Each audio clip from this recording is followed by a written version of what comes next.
नमस्कार दोस्तों, मेरा नाम है राहुल और हम देख रहे हैं object oriented programming in PHP. और दोस्तों, आज के हमारे इस वीडियो के साथ हम लोग एक नई वीडियो सीरीज शुरू करने जा रहे हैं जिसमें हम लोग कवर करेंगे कोडिग्नेटर फ्रेमवर्क को।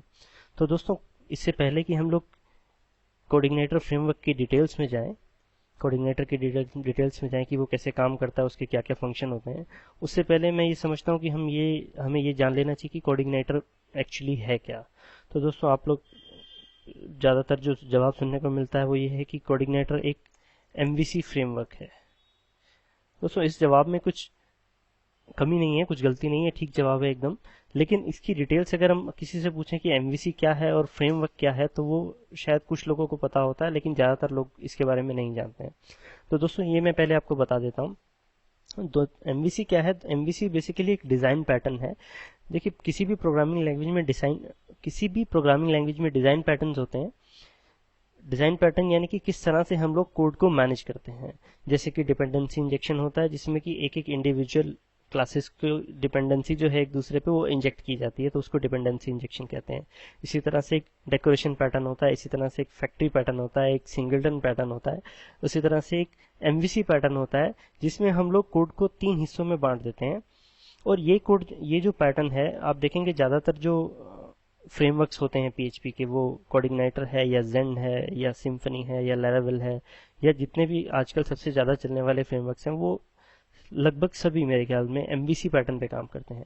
वो इसलिए क्योंकि एमवीसी जो है वो वेब डेवलपमेंट के लिए सबसे ज़्यादा सूटेबल है। तो एमवीसी क्या है? एमवीसी में आप 3 हिस्सों में बांट देते हैं। एक model, M4 model, V4 view और C4 कंट्रोलर। तो अभी मॉडल, व्यू और कंट्रोलर क्या है, ये हम लोग बाद में डिटेल्स इसकी देखेंगे। अभी मैं मोटा मोटा बता देता हूँ कि मॉडल्स वो होते हैं जहाँ पे आप अपने डाटाबेस या स्टोरेज या फाइल, जहाँ भी आप डाटा स्टोर करे हो, या बैकएंड जो आप कह सकते हो सिस्टम का, वहाँ से डील, उनकी जो फंक्शनैलिटी होती है वो आप यहाँ लिखते हो मॉडल्स में। और व्यूज वो होते हैं जो कि आपका फ्रंट एंड, जैसे आपको ये वेब पेज सामने दिख रहा है, जो HTML आप कह सकते हो, या उसमें जो वेरिएबल्स यूज होंगे वो।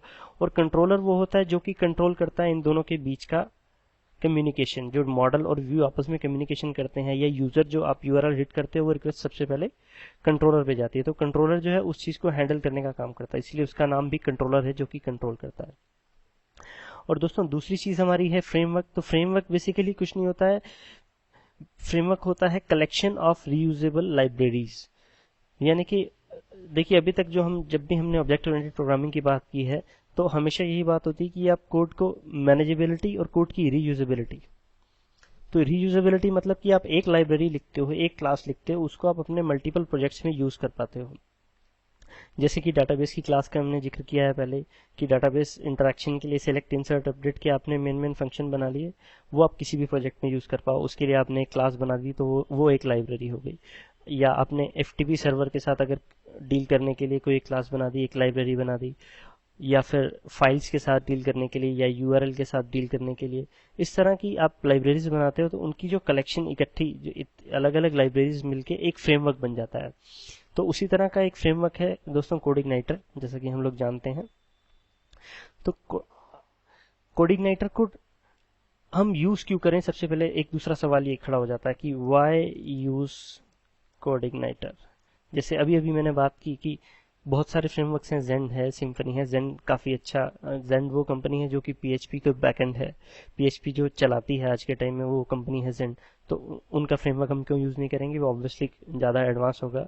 सिम्फनी है, बहुत बड़ा नाम है फ्रेमवर्क की दुनिया में, PHP फ्रेमवर्क की दुनिया में सिम्फनी अपनी एक जगह रखता है। या लेरेवल है, उसकी आजकल बहुत चर्चा होती है। या फ्यूल PHP है, केक PHP है, YI है। इतने सारे आप गिन नहीं पाएंगे, इतने सारे फ्रेमवर्क्स हैं PHP में, लेकिन फिर भी हम लोग कोऑर्डिनेटर चूज कर रहे हैं, क्यों?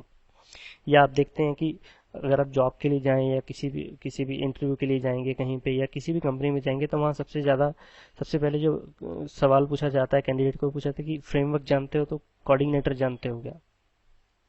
उसका कारण क्या है दोस्तों? कोऑर्डिनेटर की कुछ खासियत है अपनी, तो उन खासियत की हम बात करते हैं पहले।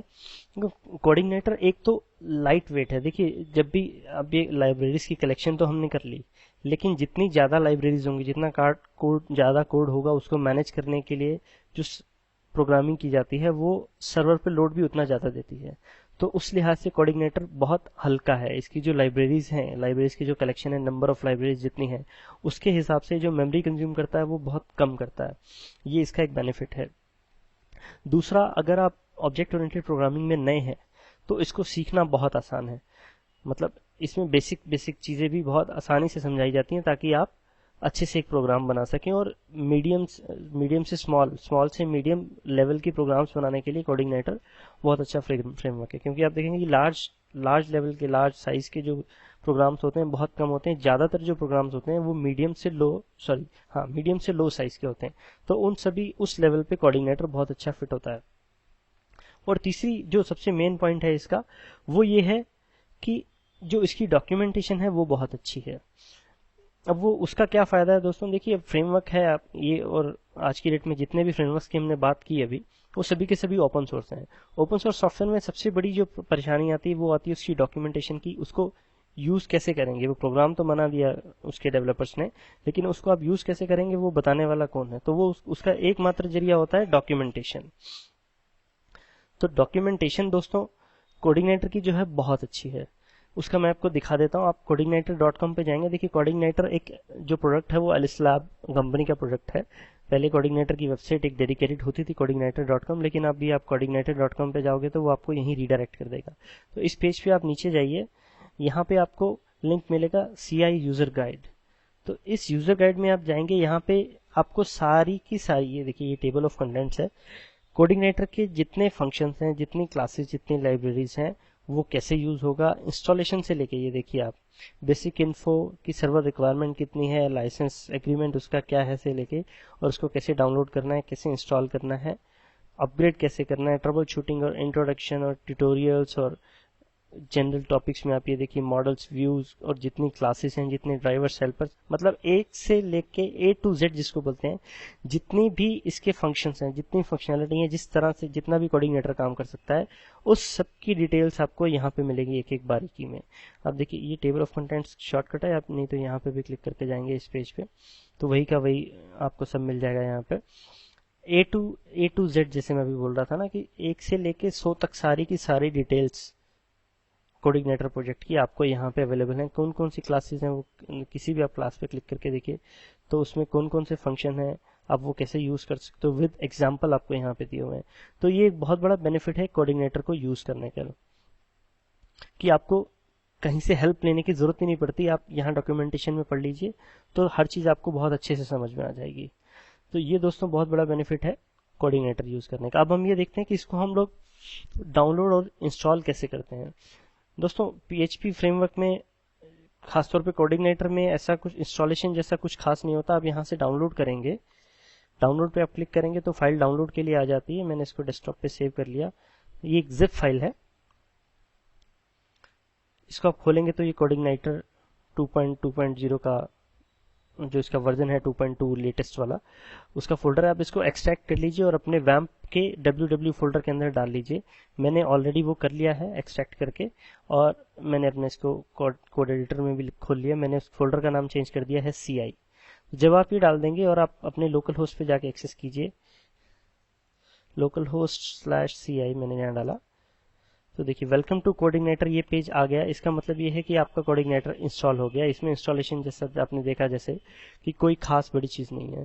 तो ये थी हमारी कोऑर्डिनेटर की इंट्रोडक्शन और इंस्टॉलेशन की, ये क्या है और कैसे डाउनलोड करता है। हमारे नेक्स्ट वीडियो में हम लोग इसके साथ थोड़ा सा रूबरू होंगे, इसके डायरेक्टरी स्ट्रक्चर के साथ, कि इसमें कौन कौन से फोल्डर, जैसे कि हमने MVC की बात की तो वो कैसे काम करता है वो हम लोग समझेंगे। और इस वीडियो से रिलेटेड कोई भी अगर आपकी क्वेरी है तो आप प्लीज़ कमेंट में छोड़िए, मैं आपको जवाब जरूर दूंगा। और अगर आपको ये वीडियो पसंद आया तो आप इसे लाइक कर सकते हैं, और हमारे लेटेस्ट वीडियोस के लिए आप सब्सक्राइब कर सकते हैं हमारे चैनल पे। तो मिलते हैं नेक्स्ट वीडियो में, तब तक के लिए बाय बाय, नमस्कार।